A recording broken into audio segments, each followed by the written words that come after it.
আমি বরাবরই জন্মের পর থেকেই আমি যখন শিশু ছিলাম, যখন হাঁটতে শিখি, আমি যখন কোনো মুরব্বি দেখতাম আমি তাদের ব্যাগ আগায় দেওয়ার চেষ্টা করতাম। সেই থেকে আমার এই মানবতার সেবায় আমি নিয়োগ করেছি। আমি প্রথম জীবনে বিএনসিসি করেছি 3 মাস, রোবার্স করেছি 3 মাস, পরবর্তীতে রেড ক্রিসেন্টের যুবদান ছিলাম। আপনারা দেখেছেন আমি সংবাদ মাধ্যম কর্মী, আমি মানবাধিকার কর্মী, আর আমি সমাজের সকলকে আমি সমান চোখে দেখি। হিন্দু, বৌদ্ধ, খ্রিস্টান সকল ধর্মাবলম্বী, আমার কাছে কোনো লেভেল নেই। যেহেতু আল্লাহর কাছে কোনো লেভেল নেই, আমার কাছে সকল লেভেল সমতা। আমার দায়িত্ব ক্ষেত্রে আমি সমান করি। আর দীর্ঘ মোর দেন 35 ইয়ার্স আমি সেবার সাথে জড়িত আছি। প্রত্যেকটা কান্না আমাকে কাঁদায়, প্রত্যেকটা হাসি আমাকে হাসায়।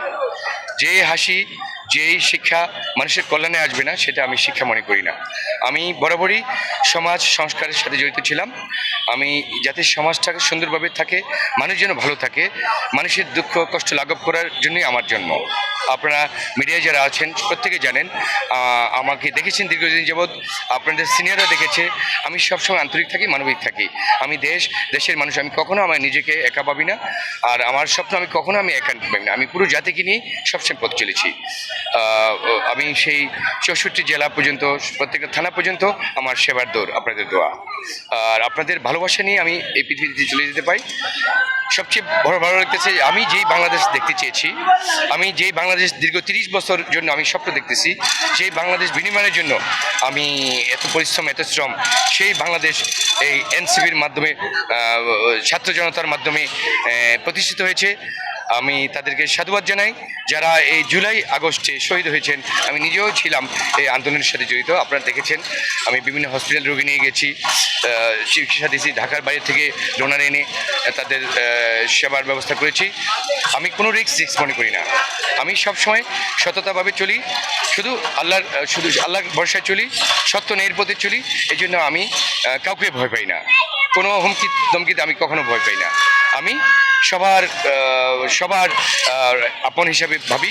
প্রত্যেকটা মানুষ আমার ফ্যামিলি মেম্বার, প্রত্যেকটা মানুষ আমার বাবা মা, আমার ভাই বোন, আমার সন্তান, আমার 3 মেয়ে 1 ছেলে।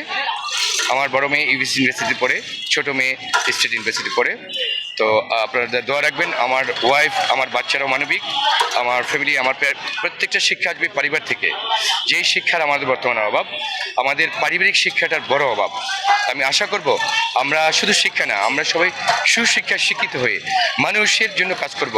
রাজনীতির প্রধান নাম হয়েছে সেবা। আমরা আশা করব এই দেশের যত রাজনীতিবিদ আছেন, ওই দিন আপনারা শুনেছেন আমার ভাই যেই কথাটা বলছেন যে এই দেশের পলিটিশিয়ানরা দেশকে করে ফেলেছে। এটা খুবই দুঃখজনক যে রাজনীতি হবে মানুষের জন্য, কল্যাণের জন্য, নিজের জন্য নয়, নিজের অর্থ সম্পদের জন্য নয়, অভিলাষের জন্য নয়, বৃত্তের জন্য নয়, ক্ষমতার জন্য নয়। ক্ষমতা হবে জনতার। আমরা যেন দোয়া নিয়ে যেতে পারি। আর আমি আশা করব আমাদের এনসিপি আগামী দিনে মানুষের পাশে থাকবে, মানুষের কথা বলবে, মানুষের পাশে আসে। আপনারা জানেন আমাদের নেতারা প্রত্যেকে মাশাআল্লাহ তাদের আল্লাহর মেহমান। অন্যথায় এই জালিমকে বিদায় করা এত কষ্ট হতো না। আমাদের মেহমানদের জন্য দোয়া রাখবেন, যাতে আমরা যেই কাঙ্ক্ষিত স্বপ্ন নিয়ে এই জুলাইয়ের ছাত্র জনতার বিপ্লব করেছে, সেই বিপ্লব যেন সাফল্যমণ্ডিত হয়। এবং আমি দৃঢ়ভাবে বিশ্বাস করি এটা কোনোভাবেই এটাকে বানচাল করার কেউ পারবে না। ইনশাল্লাহ দুর্বার গতিতে এগিয়ে যাবে এনসিপি, দুর্বার গতিতে প্রত্যেকের ঘরে ঘরে ডুববে। যেই প্রত্যেকটা ঘরে ঘরের মানুষ এনসিপির জন্য আকাঙ্ক্ষিত আছে, তো প্রত্যেকটা মানুষ বলতে পারতেছে না আমার মতো, কারণ আমার মতো তারা হয়তো ওই সাহস পাচ্ছে না। কিন্তু একসময় টুডেন্ট টুমরে বলবে যে এনসিপি এই বাংলাদেশ যে সৃষ্টি করছে, দীর্ঘ 40 বছর যে বাংলাদেশ লালন করছি, 50 বছর রাজনীতি পালন করছি, সেটা এনসিপির মধ্যে তৈরি হবে। প্রত্যেকটা ঘরে ঘরে থেকে দুর্গ আসবে ইনশাল্লাহ। এটা আশা আমি সবসময় করি। আপনাদের কাছে দোয়া চাচ্ছি, সমর্থন চাচ্ছি, যেন আল্লাহর মেহমানদেরকে আপনারা পাশে রাখেন।